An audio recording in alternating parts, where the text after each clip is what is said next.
বলার কোনো ভাষা নাই, শুধু এইটুকুই বলবো যে আল্লাহ যেন আপনাদের ধৈর্য ধরার প্রতিজ্ঞান করেন।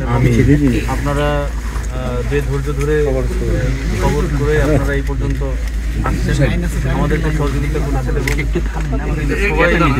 তবে আমি একটা জিনিস বলবো যে এই যে একটা লস, মানে একটা আপনার একটা লোক চলে গেল, এটার জন্য আপনারা অবশ্যই মানে উপযুক্ত জায়গায় যেখানে আপনার দাবি করা যায় সেখানে অবশ্যই দাবি করবেন।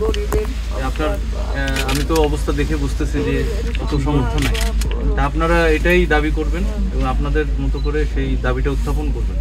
আপনার এখানে চেয়ারম্যান মেম্বার বরাবর বলে তাদের সাথে থেকে এই দাবিটা আমি একটু বলবো, যেখানে মেম্বার সাহেব আছেন ওনাদের মানে পর্যাপ্ত ক্ষতিপূরণ এটা আপনারা একটু চেষ্টা করবেন। অবশ্যই আমরা তো আসলে ফায়ার সার্ভিস তরফ থেকে যেহেতু আমরা বাচ্চাটাকে ধরেছি, আমরা নিজেরাও আবেগ আপ্লুত, আমরা খুবই আবেগ যে বাচ্চাটা বেঁচে যেতে পারলে আমরা আসলে মানে অতটা খুশি, মানে আল্লাহ যদিও মানে বাঁচিয়ে রাখতো, মিরাকেল একটা কিছু যদি করতে পারতো, মানে শুধু এটা আপনারা তো চেষ্টা করেছেন আমারে ভাগ্যে নাই,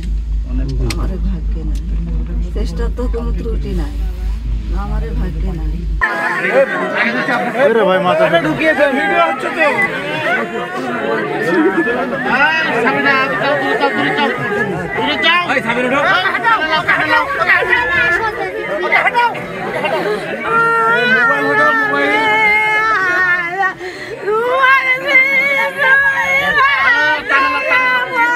আপনারা দেখান ভাই,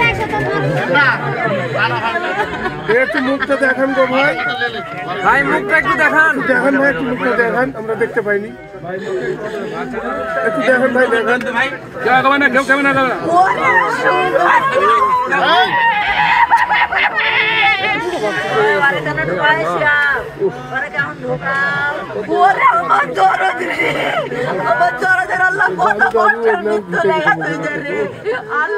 কত হাসি মুখে করেছে